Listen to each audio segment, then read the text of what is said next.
কলা পাতা রান্না হচ্ছে। কলা পাতা রান্না হয়নি, কলা পাতাটা সেকছি, একটা স্পেশাল ডিশ বানাবো সেই জন্য। সবজিটাই আমার খুব ভালো লাগে। ওহ, কেমন কেমন অসম্ভব সুন্দর।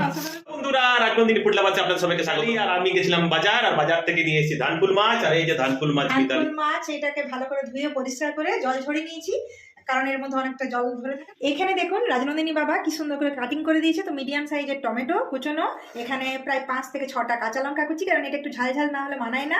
মিডিয়াম সাইজের 2টো পেঁয়াজ কুচি, আর এখানে নিয়ে নিয়েছি আদা টুকরো, মানে আদা টুকরোটাকে একদম কুচি করে দিয়েছি, একদম রেস্টুরেন্ট স্টাইলে।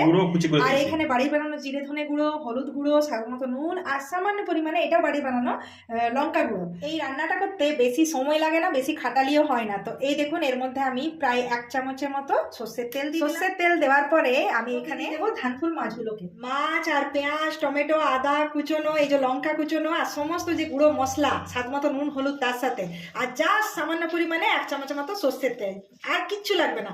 এইভাবে আলতো হাতে এইভাবে মেখে নিবেন। তো এখানে গ্রিল প্যান বসিয়ে দিয়েছি, আপনারা যে কোনো কড়াই কিংবা প্যান বসিয়ে দিবেন, আর একদম লো ফ্লেম করে রেখেছি। আর এই যে বললাম, এরপরে এই সাইড থেকেও একটা কলা পাতা দিয়ে দিলাম, এই দেখুন। এরপরে ছোট ছোট এই 2-1টা পাতা আছে, এগুলোকেও সেকে নিয়েছিলাম, এগুলোকেও দিয়ে দিলাম। কারণ কি হয়, ভালো করে এইভাবে দিলে মাছটা মানে একদম নিচে পুড়ে যাবে না আর কি, এইভাবে দিলে। তো এই দেখুন, এই মাছটা রান্না করতে বেশি সময়ও লাগে না, বেশি খাটালিও নেই, প্লাস এই মাছটা যথেষ্ট হেলদি। তো এই দেখুন এইভাবে দিয়ে দিচ্ছি সমস্ত মাছটাকে। এরপরে এই মাছটাকে উপর থেকে একটা কলা পাতা দিয়ে ঢাকা দিয়ে দেবো, এই দেখুন। এরপরে কিচ্ছু না, এই পাশ থেকে এইভাবে ফোল্ড করে নেব। এই মাছ রান্নাটা না অনেক খাটালি কম, প্লাস হেলদি। তো আপনারা যারা যারা ছোট মাছ খেতে পছন্দ করেন না, তারা অবশ্যই এই মাছটা খাবেন। আর এই দেখুন জাস্ট এরকম করে নিয়ে একটা মিডিয়াম সাইজের এইভাবে কলা পাতাটাকে চারপাশ থেকে মুড়ে, আর এইভাবে একটা মিডিয়াম সাইজের ঢাকা দিয়ে দেবেন।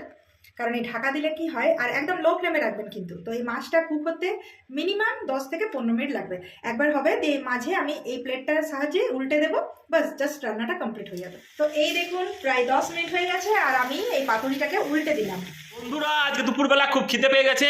আর এই যে মিতালি রেডিও করেছে খাবার। কি কি মিতালি রেডি করেছো খাবার? অনেক কিছু বানিয়েছি, শুধু দেখতে থাকো নিজের থালাটাকে। এই দেখো, প্রথমেই বানিয়েছি স্যালাড, এরপরে দেব নিম বেগুন, এটা হলো মাঞ্চুরিয়ানের বল, মানে আজকে রাত্রেবেলা মাঞ্চুরিয়ান। এখানে বেগুন ভাজা বানিয়েছি আবারও। আর আজকে স্পেশাল লাউ চিংড়ি। এই আমরা হাটে গেছিলাম আজকে। হ্যাঁ, আজকে বন্ধুরা হাটে গেছিলাম। আর এই যে বড় হাটের চিংড়ি মাছ বাছা হলো, প্লাস লাউ ছিলই বাড়িতে, কচি লাউ, তো লাউ চিংড়ি বানিয়ে। এরপরে গরম গরম মসুর ডাল। আচ্ছা, গরম গরম মসুর ডাল, গরম গরম ভাত দেব। এই দেখো ভাত, পুরো ধোঁয়া ওঠা গরম ভাত। ও, ভাতের সঙ্গে এইসব জমে গেল। চলে এসছে পাতুরি, পাতুরি, মাছের পাতুরি। অনেক গরম আছে, তো আস্তে আস্তে দেখছো প্রচুর গরম, সাবধান। আস্তে আস্তে করছি। এই যে উঠেছে ধানফুল মাছের পাতুরি। এই যে জল, ওটা বাষ্পটা অনেক অনেক লেয়ার আছে, সব পাতাগুলো শুকিয়ে গেছে। আর এই চলে এসছে অরিজিনাল ধানফুল মাছ। ও বাস, দারুন দারুন। দিদা আমাকে ঝাল ঝাল একদম মুখরোচক ধানফুল মাছ। কারা কারা ধানফুল মাছ খেতে পছন্দ করেন অবশ্যই জানাবেন। আর এই সবজিটাই আমার খুব ভালো লাগে। ও কেমন কেমন অসম্ভব সুন্দর, দারুন দারুন। গন্ধটা হলেই মানে জিভে জল চলে আসে, একদম সুন্দর। পর এখানে টমেটোর চাটনি, এরপর হচ্ছে চাটনি। ও দারুন দারুন। আজকে মেনু বানানো হয়েছে, এবার খেয়ে বলো কেমন হয়েছে সব টেস্ট গুলো। প্রথমে হচ্ছে নিম বেগুন, টেস্ট করি। আর এই নিমগুলো খুব সুন্দর ছিল, একদম কচি কচি, তাই না? দারুন। নিম বেগুন হলো, আর এটা টেস্ট করি অবশ্যই, কারণ লাউ চিংড়ির গন্ধ যখন বেরিয়েছে তখনই তুমি একবার ঘুরে গেলে, তাই না?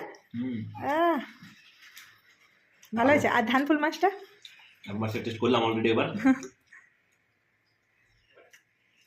ঠিক আছে, দারুন দারুন। তাহলে আজকে আমরা এইভাবেই দুপুরে খাওয়া দাওয়া সারছি। মুখে লেগে যাবে। হ্যাঁ, তো আমরা এইভাবেই দুপুরে খাওয়া দাওয়া সারছি। আপনারাও ফ্যামিলির সাথে এনজয় করতে থাকুন, আর এরকম সুন্দর সুন্দর মেনু বানান, আর নিজের প্রিয়জনকে খাওয়াতে থাকুন।